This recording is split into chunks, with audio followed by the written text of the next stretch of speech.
കഴിഞ്ഞ ദിവസം SNDPയും NSSും ഒത്തുചേരുന്ന വിഷയമാണ് ചർച്ച ചെയ്തതെങ്കിൽ ഇത്തവണ ഒരു പടി കൂടി മുന്നോട്ട് പോയിട്ട് ഒരു രാഷ്ട്രീയ ചർച്ചയിലേക്കാണ് കടക്കുന്നത്.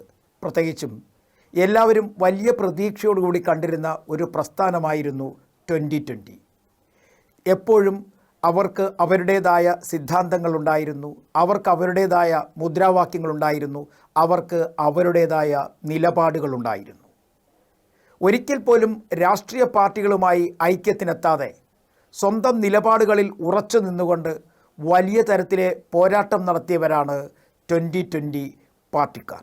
ഒന്നുകൂടി വ്യക്തമായി പറയുകയാണെങ്കിൽ LDFിനോടോ UDFിനോടോ ഒരിക്കൽ പോലും അവർ യോജിക്കാൻ തയ്യാറായിരുന്നില്ല.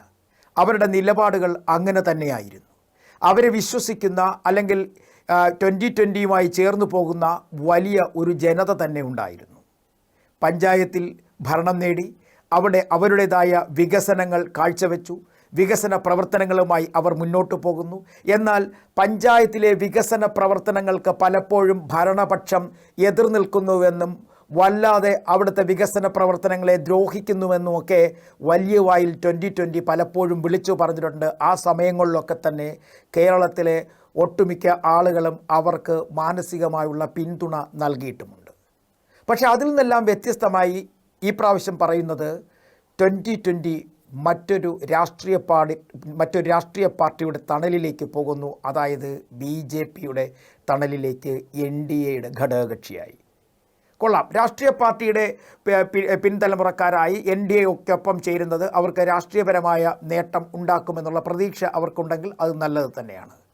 മതന്യൂനപക്ഷങ്ങളുടെ പിന്തുണയുള്ള ഒരു പ്രസ്ഥാനമാണ് 2020. പ്രത്യേകിച്ചും കോർപ്പറേഷനുമായി ചേർന്ന് കിടക്കുന്ന കിഴക്കമ്പലം, ആലുവ, തൃപ്പൂണിത്തറ തുടങ്ങി അങ്ങനെ പോകുന്ന വലിയൊരു മേഖലയിൽ അത്യാവശ്യം ആൾബലമുള്ള ഒരു പ്രസ്ഥാനം കൂടിയാണ് 2020.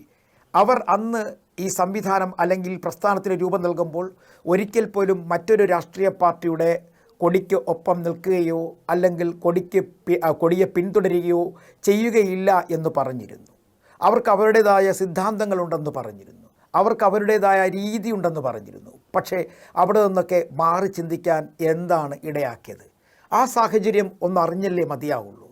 BJPയെ സംബന്ധിച്ചിടത്തോളം അവരുടെ മിഷൻ കേരള പദ്ധതി നടപ്പിലാക്കണം. അതിനെന്ത് വില കൊടുത്തും ആടി നിൽക്കുന്ന രാഷ്ട്രീയ പാർട്ടികളെ ഘടകകക്ഷികളാക്കുവാൻ അവർ ഏത് തരത്തിലുള്ള നീക്കവും നടത്തും എന്നുള്ള ഇതിൻ്റെ ഒരു അനന്തരഫലം കൂടിയാണ് ഇപ്പോൾ NDAയിലേക്ക് 2020 എത്തിച്ചേരുന്നത്. ഇന്നോ ഇന്നലെയോ തുടങ്ങിയ ചർച്ചയല്ല, കഴിഞ്ഞ 2 ആഴ്ചയായി ഡൽഹി കേന്ദ്രീകരിച്ച് BJPയുടെ അധ്യക്ഷൻ രാജീവ് ചന്ദ്രശേഖറും സാബു ജേക്കബുമായി നടത്തിയ ചർച്ചകൾ. ആ ചർച്ചകൾ ഇപ്പോൾ ഫലം കണ്ടിരിക്കുന്നു എന്ന് തന്നെ പറയാൻ കഴിയും. കാരണം ഇതിനിടയിൽ അമിത്ഷായെ കണ്ടു, അമിത്ഷായുമായി ചർച്ച നടത്തി. സാബു ജേക്കബിനെ സംബന്ധിച്ചിടത്തോളം അദ്ദേഹം ഒരു വ്യവസായിയാണ്. അദ്ദേഹത്തിൻ്റെ വ്യവസായത്തിന് കേരളത്തിലെ ഭരണകക്ഷിയിൽ നിന്നും വലിയ തരത്തിലുള്ള പിന്തുണ ലഭിക്കുന്നില്ല എന്നുള്ള പരാതി പലപ്പോഴേ അദ്ദേഹം ഉയർത്തിയിട്ടുണ്ട്.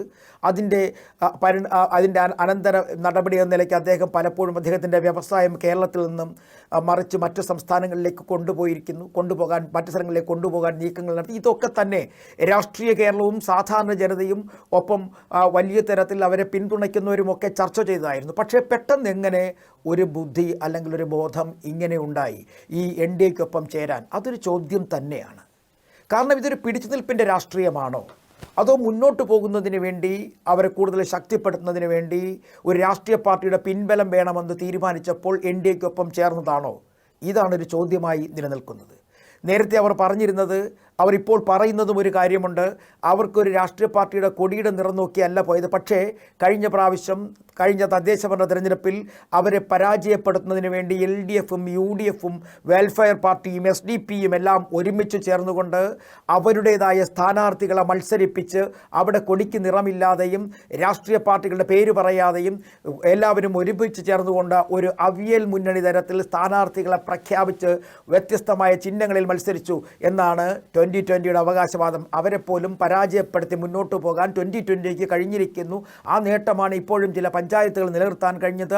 86 ജനപ്രതിനിധികൾ വിവിധ പഞ്ചായത്തുകൾ എത്തിക്കാൻ കഴിഞ്ഞിരിക്കുന്നത്, വോട്ടിംഗ് ശതമാനത്തിൽ 3% വർധന വരുത്താൻ കഴിഞ്ഞിരിക്കുന്നതൊക്കെ തന്നെ 2020ക്ക് ലഭിച്ചിരിക്കുന്ന ജനപിന്തുണയാണ് എന്ന് പറയുന്നു. അതിൻ്റെ അർത്ഥം ഏത് മുന്നണി എതിർത്താലും അവർക്കൊപ്പം നിൽക്കുന്ന ഒരു ജനസമൂഹമുണ്ട് എന്ന് വിളിച്ചു പറയാൻ തയ്യാറെടുക്കുകയായിരുന്നു 2020. പക്ഷേ ഇവിടെയാണ് നമ്മൾ മനസ്സിലാക്കേണ്ടത് ഒരു രാഷ്ട്രീയ ട്വിസ്റ്റ് എന്ന് വേണമെങ്കിൽ നമുക്ക് പറയാം.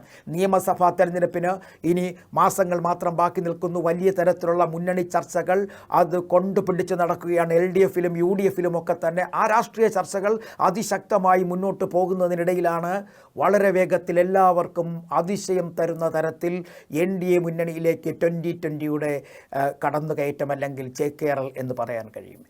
ഇതുവഴി ആർക്കാണ് ലാഭമുണ്ടാകുന്നത് എന്നൊരു ചോദ്യം ഇപ്പോഴും നിലനിൽക്കുന്നു. 2020ക്കോ അതോ ഇതിൻ്റെ ചെയർമാൻ സാബു ജേക്കബിനോ? ആ ചോദ്യം അങ്ങനെ നിലനിൽക്കുമ്പോൾ തന്നെയും സാബു ജേക്കബ് പറയുന്നൊരു കാര്യമുണ്ട്. തങ്ങളെ സംബന്ധിച്ചിടത്തോളം വികസിത കേരളം എന്ന ലക്ഷ്യം തങ്ങളുടെ മുന്നിലുണ്ട്. ഈ ഭരണം കിട്ടിയിരിക്കുന്ന പഞ്ചായത്തുകളുടെ വികസനത്തിൽ അവരുടെ വികസന കാര്യങ്ങൾ മുന്നോട്ട് കൊണ്ടുപോകണമെന്നുണ്ടെങ്കിൽ കേരളത്തിലെ ഭരണകക്ഷിയുടെ പിന്തുണയോ അല്ലെങ്കിൽ പ്രതിപക്ഷത്തിൻ്റെ പിന്തുണയോ ഇല്ലെങ്കിൽ അത് ബുദ്ധിമുട്ടാകുന്നു. അതുകൊണ്ട് തന്നെയാണ് സ്വന്തമായി കേരളത്തിലെ വികസന പ്രവർത്തനങ്ങൾ പ്രാവർത്തികമാക്കാനും കേരള ജനതയെ മറ്റൊരു തലത്തിലേക്ക് പിടിച്ചുയർത്തുവാനും ശ്രമിച്ചുകൊണ്ടിരിക്കുന്ന NDAക്കൊപ്പം ചേരുവാൻ ഇവരുടെ തീരുമാനമെടുത്തതെന്നാണ് പറയുന്നത്. എന്തായാലും രാഷ്ട്രീയ കേരളത്തിലെ ഏറ്റവും വലിയ ചർച്ചകളിലൊന്നായി 2020യുടെ NDAയിലേക്കുള്ള കയറ്റം മാറിക്കഴിഞ്ഞിരിക്കുന്നു. എല്ലാവരും ചർച്ച ചെയ്യപ്പെടും. കാരണം 2020യിൽ വലിയ പ്രതീക്ഷയുണ്ടായിരുന്നു. ആം ആദ്മി പാർട്ടി വന്നതുപോലല്ല 2020യെ കേരള ജനത കണ്ടത്. അതിന് വ്യത്യാസമുണ്ടായിരുന്നു. ആം ആദ്മി പാർട്ടിക്ക് പിന്നിൽ ഒരു രാഷ്ട്രീയ നിലപാടുണ്ടായിരുന്നു, രാഷ്ട്രീയ ചർച്ചകളുണ്ടായിരുന്നു. ചില രാഷ്ട്രീയ പാർട്ടികളുമായി ഒത്തുചേരാൻ പോയിരുന്നെങ്കിൽ ഇവിടെ ഒരു രാഷ്ട്രീയ നിലപാടോ രാഷ്ട്രീയ ചർച്ചയ്ക്കോ പോകാതെ ഒറ്റയ്ക്ക് നിന്നുകൊണ്ട് 2020 നടത്തിയ നീക്കങ്ങൾ, ആ നീക്കങ്ങളിൽ കേരള ജനത ഒരു പക്ഷേ അഭിമാനം കൊണ്ടിരുന്നു. പക്ഷേ നിലവിൽ ഈ നീക്കം ആർക്ക് ഗുണം ചെയ്യും എന്നൊരു ചോദ്യം ഇപ്പോഴും നിലനിൽക്കുന്നു. 2020ക്കോ അതല്ലെങ്കിൽ അതിൻ്റെ തലപ്പത്തിരിക്കുന്നവർക്കോ അല്ലെങ്കിൽ അതിൽ നയിക്കുന്നവർക്കോ ഇതുമായി ബന്ധപ്പെട്ട് വോട്ട് ചെയ്തവർക്കോ?